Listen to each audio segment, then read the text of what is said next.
Hey guys, welcome back to the channel. This is going to be another Canadian Soldier Reacts video, and today we're doing something a little bit different for you. I thought I would give you a little idea about the military sayings and slang that we used to use back when I was in the Canadian military back in 87 to 98.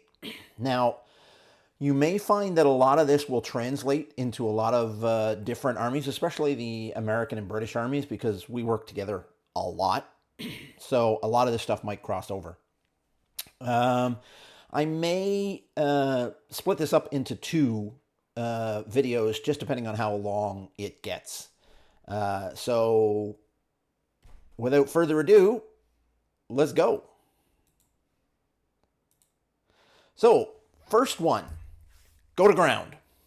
So not something that you really hear in civilian life all that often, but and it has a bunch of variations. So rack time, rack out, when in doubt, rack out, kip out, and hit the pit all mean the same thing. So I think from that you can probably guess what I'm talking about. Go to ground means go to sleep. Go to bed. Get some rack time. That kind of stuff. Soldiers, especially in the Canadian Forces SSF, soldiers learned to sleep anywhere at any time. I hate to admit this, but I once fell asleep while I was on a march. And I may have told this story on the channel before. And anybody that was on this exercise with me will know what I'm talking about. We were up in, was it Churchill Falls? It was somewhere way up north in Ontario.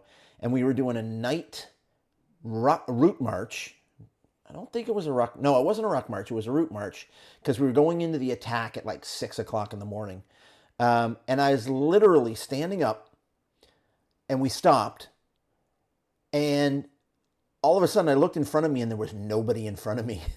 They had moved off and I hadn't noticed. And it took me, and then I started moving and the count came up from behind me like it was supposed to come up.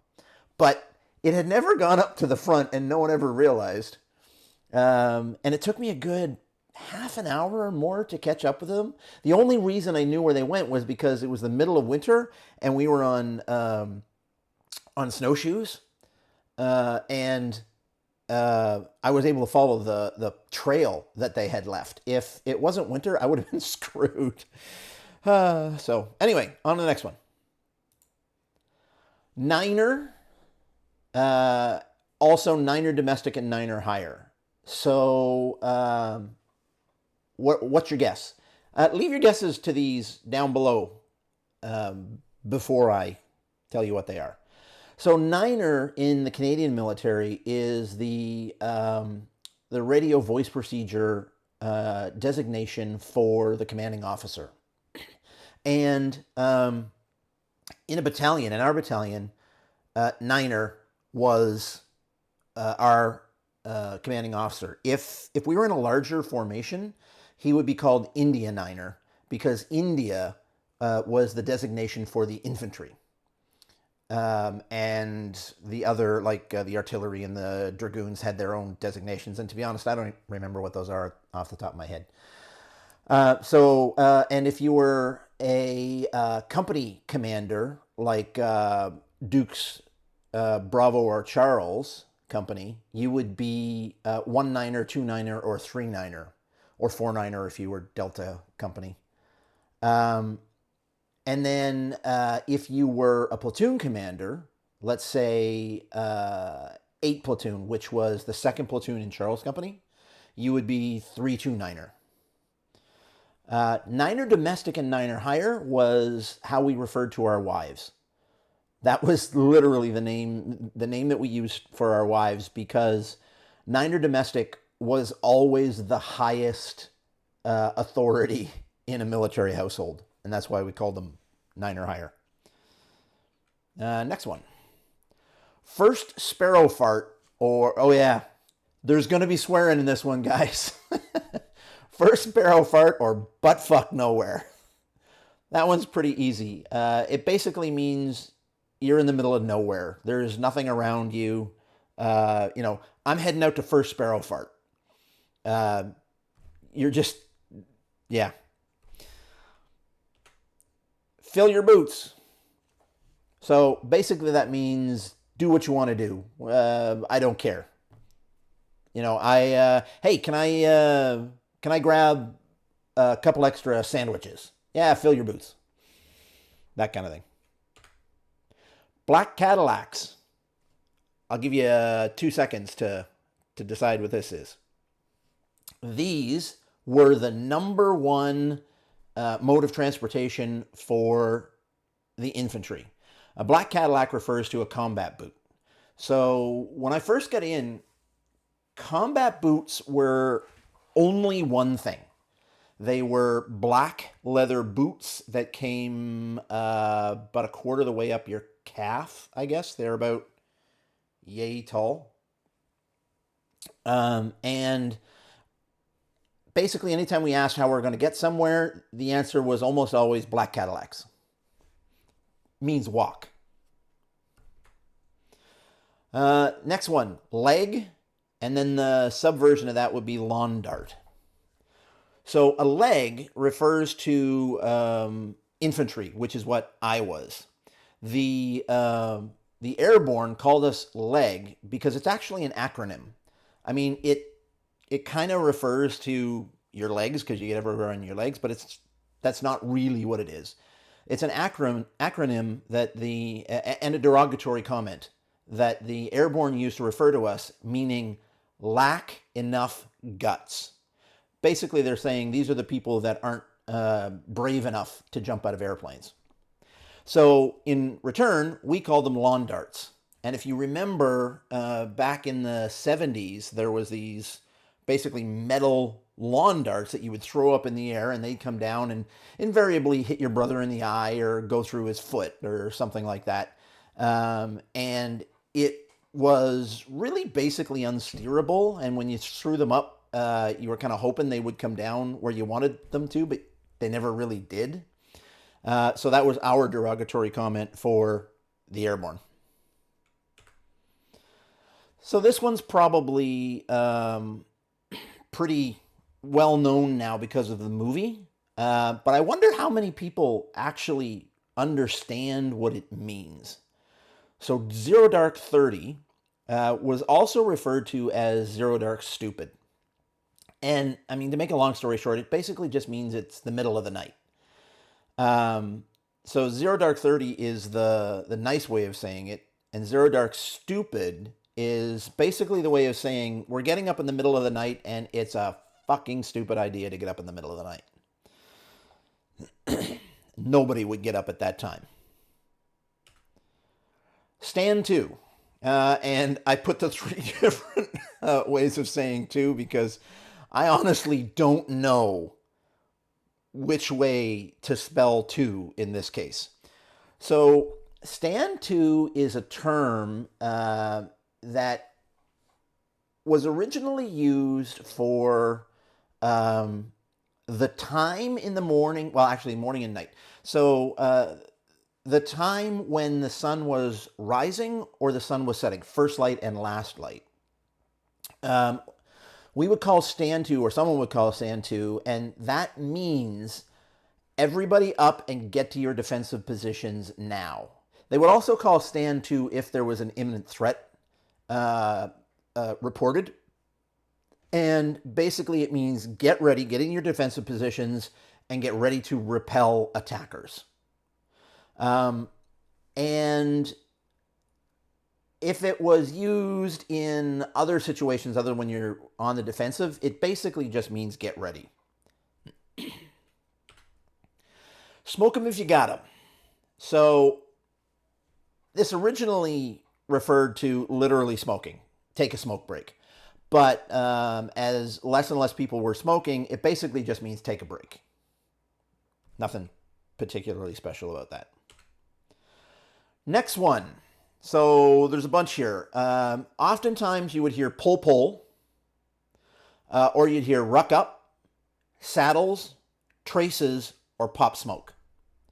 So pull pole refers to winter exercise and the fact that, at least in Canada, we used 10-man bell tents. There were 5-man bell tents and 10-man bell tents. And it had one central pole holding the whole thing up. And pull pole literally means get that pole down, get your tents packed up, put away, and get ready to move. We're leaving. Ruck up means the same thing. So ruck refers to your rucksack, and ruck up just basically means put your rucks on, we're leaving now. Saddles means the same thing as ruck up. I don't know where saddles really came from. They used it in 1RCR a lot. If you know, let me know down in the comment where saddles actually came from. I mean, I suppose you can figure it out. It's like putting on a saddle like a horse, I guess. But we used it a lot. Traces, similar thing. That refers to, again, to Winter X. And you're pulling a toboggan. So there were always 3 people on a toboggan. One person on the tiller bar steering this, kind of steering it, pushing it. And then 2 people in front, exactly the same as horses pulling a cart. And they had ropes. They had a sling that would go around their belly, and then ropes that went back to the toboggan, and there'd be 2 of them in line. So the ropes from the first guy would go to the second guy, the ropes from the second guy would go to the toboggan, and those were called traces. And then pop smoke refers to if you've got a helo inbound to your location, toss a smoke grenade, so that will put smoke into the air so the helo knows where to land. But in most cases when that's used, it doesn't actually really mean that. It just means get out. Pop smoke means to get the hell out of Dodge. Pull pole, ruck up, saddles, traces, and pop smoke all mean basically the same thing. Get out. Go. You're on your way. Next one is shit bubble. So you'll find in the military there's a lot of derogatory terms for people. And shit bubble basically just means a guy who doesn't know anything. He gets everything wrong. He always looks like really a shit bubble. And actually, you're going to see a couple like that. I'll talk about a couple more down below. I think I can't remember if I put bag of shit on there, but shit bubble and bag of shit basically mean the same thing. So next one, hockey pucks. Hockey pucks refer to the hamburgers that we sometimes would get at the mess hall or when we're out in the field. And they were literally as hard as hockey pucks. Just really hard to eat. I assume everyone knows what a hockey puck is. And next one, pick it up 6 and drive it down 12. So in the Canadian Army, at least when I was in, drill was important. We did a lot of drill training, and we did a lot of precision drill. And the timings were important, and the uniformity was extremely important, and the spectacle of it all was important. And drive it up 6, pick it up 6, drive it down 12 refers to whenever you're doing any movement, particularly when you're coming to attention, only one of your legs moves. You pick that leg up so that the thigh is parallel to the ground. Basically, you pick it up so the foot is 6 inches off the ground. And then you drive it down 12, meaning that you slam your foot down as hard as you can so that you make the loudest possible noise that you can.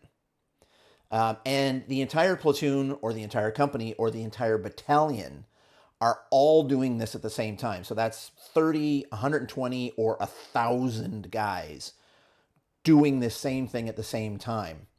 And we would drill and drill and drill and drill until all 1,000 guys got that boom down at exactly the same time. So, I think that's where I'm going to leave this one for today. And what I'm going to do is a part 2 for this one.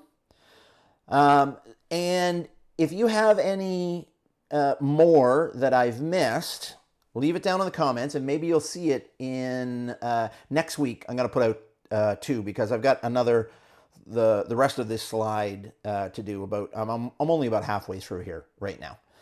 So let me know if there's any I missed, or if you know any of these and know other definitions of any of these. Let me know, and I will see you on part 2. Thanks, guys. Bye.